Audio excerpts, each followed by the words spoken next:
Setelah wafatnya Nabi Sulaiman alaihi salam, kerajaan Bani Israel terpecah dan melemah.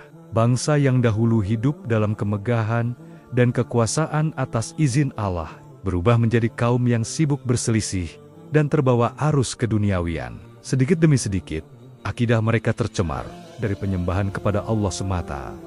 Mereka mulai tergelincir dalam syirik, menyembah berhala, menghidupkan kembali ajaran-ajaran paganisme yang telah dilenyapkan oleh para nabi sebelumnya. Dalam periode ini, Allah mengutus seorang nabi yang dikenal dalam sejarah sebagai Nabi Ilyas alaihissalam, seorang keturunan dari Nabi Harun alaihissalam. Ia diutus kepada bangsa Israel, khususnya yang tinggal di wilayah Baalbek, di mana sebagian besar dari mereka menyembah berhala Baal, berhala yang dianggap sebagai dewa hujan, kesuburan, dan keberuntungan. Nabi Ilyas tumbuh sebagai sosok yang saleh, lembut hati, namun sangat tegas dalam mempertahankan akidah. Dalam Al-Quran, Allah menyebut beliau sebagai orang yang termasuk dalam golongan orang-orang yang dianugerahi nikmat, dan sebagai hamba yang ikhlas dan mulia. Ia menjadi cahaya kecil yang bersinar dalam gelapnya kemusyrikan umatnya. Seruan kepada kaum yang menyembah Baal. Kaum Nabi Ilyas hidup makmur, tanah mereka subur,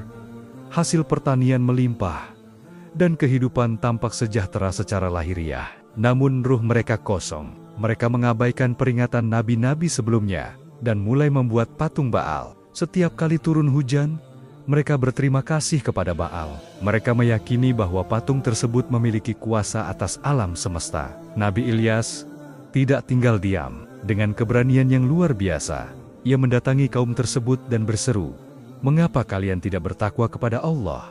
Apakah kalian menyembah Baal dan meninggalkan pencipta kalian, Allah, Tuhan semesta alam?" Ia menyeru kepada tauhid. Ia mengingatkan bahwa hanya Allah yang menciptakan hujan, menumbuhkan tanaman, dan menghidupkan serta mematikan.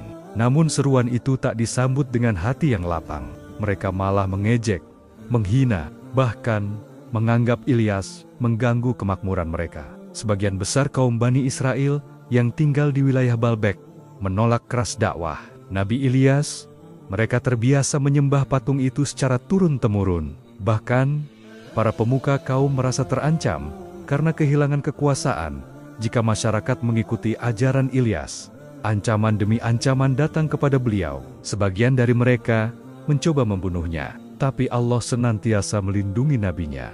Meskipun terus ditolak, Ilyas tetap sabar, karena ia tahu bahwa tugasnya hanya menyampaikan, bukan memaksakan. Dalam sebuah riwayat disebutkan bahwa Nabi Ilyas pernah ditinggalkan oleh sebagian pengikutnya karena tekanan dan rasa takut. Namun ia tetap teguh, berdoa setiap malam agar kaumnya diberi petunjuk. Ia tak pernah menyerah, meski hidup dalam tekanan dan keterasingan. Karena pembangkangan kaum tersebut semakin menjadi, Allah menurunkan azab dalam bentuk kekeringan yang panjang. Tanaman mati, sungai mengering, dan hewan ternak banyak yang mati. Penduduk mulai kelaparan. Namun, mereka tetap tidak bertaubat. Nabi Ilyas pun berdoa agar azab ini mengingatkan kaumnya. Tapi sebagian dari mereka justru kembali menyalahkan beliau, menganggap bahwa doa Ilyas telah membawa petaka. Namun, sebagaimana terjadi dalam kisah nabi-nabi lainnya, kaum yang sudah tertutup hatinya tidak akan mudah kembali. Mereka lebih memilih mempertahankan berhala mereka daripada tunduk kepada Tuhan yang Maha Esa. Meski sebagian besar menolak, tetap ada segelintir orang yang menerima dakwah Nabi Ilyas. Merekalah orang-orang pilihan yang bertahan dalam tauhid, meski dihina, ditindas, bahkan diasingkan. Nabi Ilyas akhirnya hidup dalam keterasingan. Ia memilih menyendiri, menjauh dari hiruk-pikuk dunia yang durhaka. Ia tinggal di pegunungan dan hutan. Hidup sederhana, namun penuh kekhusyukan. Dalam pengasingan itulah, ia tetap berdakwah kepada siapapun yang ia temui. Beberapa ulama berpendapat bahwa Nabi Ilyas alaihissalam memiliki hubungan khusus dengan Nabi Ilyasa yang merupakan penerusnya. Ilyas mengajarkan ilmu dan tauhid kepada Ilyasa, dan ia pula lah yang kelak melanjutkan dakwah setelah kepergian Ilyas. Dalam banyak literatur klasik disebutkan bahwa Nabi Ilyas tidak mengalami kematian seperti manusia biasa. Sebagian riwayat menyebutkan bahwa ia diangkat ke langit oleh Allah. Sebagaimana Nabi Isa alaihissalam sebagai bentuk kemuliaan atas keteguhan dan kesabarannya dalam berdakwah.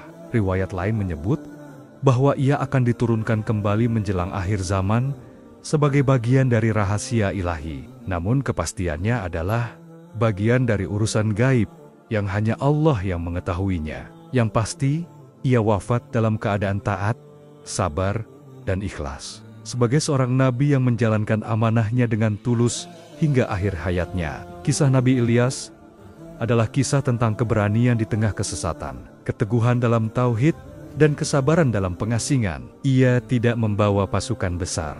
Ia tidak memiliki kerajaan, tapi ia memiliki kekuatan yang lebih besar dari semua itu. Iman yang murni dan keikhlasan dalam menyeru kepada kebenaran. Dalam kehidupan kita hari ini, kita mungkin tak berhadapan dengan patung Baal, tapi kita hidup dalam dunia yang menyembah materi, kedudukan, dan popularitas. Kita dikelilingi oleh godaan untuk meninggalkan prinsip demi kenyamanan dunia. Maka, Ilyas mengajarkan kita bahwa kebenaran tetap harus disuarakan.